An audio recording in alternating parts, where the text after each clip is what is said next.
मलजल प्रक्रिया कंत्राटदाराला बिनकामाचे दिले 2 कोटी। कोपरी येथील पाहणीत अधिकारी आणि ठेकेदारांचे पितळ उघडे। चेन्नई आणि नवी मुंबईच्या धर्तीवर ठाण्यातील कोपरी येथे मलप्रक्रिया केंद्र सुरू करून त्याद्वारे वापरण्यायोग्य पाणी आणि बायोगॅसद्वारे वीज निर्मिती करण्याचा प्रकल्प भ्रष्टाचाराच्या दुर्गंधीने प्रकाश झोतात आलाय। गेल्या 3 वर्षात कामाची एकही वीट लागली नसताना कंत्राटदाराला 2 कोटी रुपये अदा करण्याचा प्रताप अधिकाऱ्यांनी केलाय। आमदार संजय केळकर यांनी या प्रकल्पाची पाहणी केल्यानंतर याबाबत थेट आरोप करत चौकशीची मागणी केली आहे। ठाणे शहरातील 8हून अधिक भागातून वाहून आणलेले मलयुक्त पाणी कोपरीत प्रक्रिया करून ते खाडीत सोडून दिले जात होते। मात्र हे पाणी शुद्ध करून ते वापरायोग्य करणे, पुढील काळात त्या पाण्याची विक्री करणे आणि वीज निर्मिती करणे असा प्रकल्प पीपीपी तत्वांवर सुरू करण्यासाठी मे टेक वाबाग लिमिटेड या कंपनीला 3 वर्षांपूर्वी कायदेश देण्यात आला होता। नवी मुंबईत ही संकल्पना यशस्वी झाल्याने ठाण्यात मलजल प्रक्रियेबाबत ठाणेकरांच्या आशा पल्लवित झाल्या होत्या। मात्र गेल्या 3 वर्षात यापैकी एकही काम पूर्ण झालं नसताना, विशेष म्हणजे तत्कालीन आयुक्तांची मंजुरी नसताना आणि कंत्राटदारांनी वेळोवेळी केलेल्या अंतर्गत बदलांना मान्यता नसताना अधिकाऱ्यांनी 2 कोटी रुपये अदा केल्याची बाब आमदार संजय केळकर यांनी उघडकीस आणली आहे। केळकर यांनी शनिवारी कोपरी येथे या प्रकल्पाची पाहणी करत अधिकाऱ्यांचा उघड भ्रष्टाचाराबाबत संताप व्यक्त केला आहे। काय नेमकी परिस्थिती काय?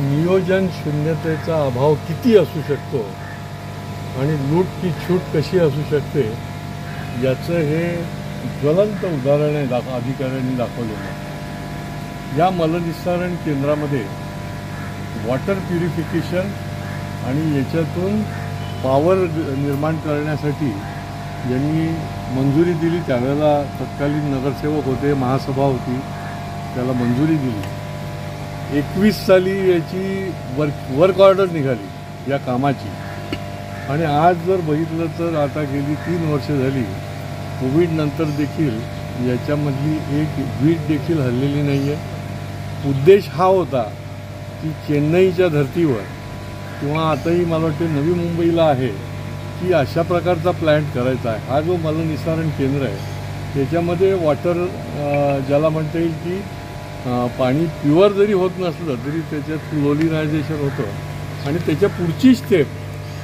की हे पाणी विकलं देखील जाऊ शकतं प्युरिफिकेशन करून, तर त्याचं हे टेंडर होतं। आणि जे मलनिस्सारणाचा जो भाग असतो त्या भागातून बायोगॅस प्लॅन्टच्या माध्यमातून त्या ठिकाणी ऊर्जा देखील म्हणजे वीज निर्मिती होईल आणि त्या अनुषंगाने हा पीपीपी या मॉडेलवर केलेला प्रोजेक्ट होता। आणि याच्यामध्ये इतकी अनियमितता झाली, कुठेही काही याचं काही काम याच्यामध्ये सुधारणा झालेली नाही किंवा हे पीपीपी प्लांट जो आहे तोच कुठे काही केलेला दिसत नाही।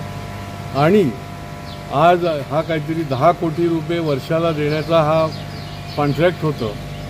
ह्या 21ला त्याची ऑर्डर निघाली, परंतु काही न झालं तरी देखील 2 कोटी रुपये आमच्या अधिकाऱ्यांनी त्यांना देऊन टाकले। वास्तविक तत्कालीन कमिशनरांनी देखील याला मंजुरी दिलेली नव्हती।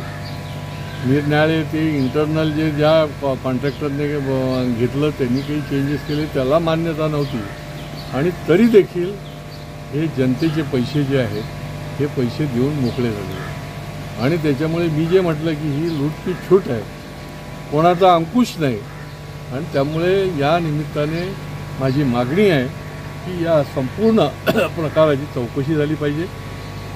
याच्यामध्ये केवळ अनियमितता नाही आहे, तर याच्यामध्ये बेबुरवतपणे स्वतःच्या हातामध्ये निर्णय घेऊन रेटून नेणं ज्याला म्हणतात तशा पद्धतीने त्याला मान्य करून त्याचं पेमेंट पण काढलेलं आहे। आणि त्याच्यामुळे चौकशीमध्ये तर अनेक गोष्टी याच्यामधनं बाहेर येतात।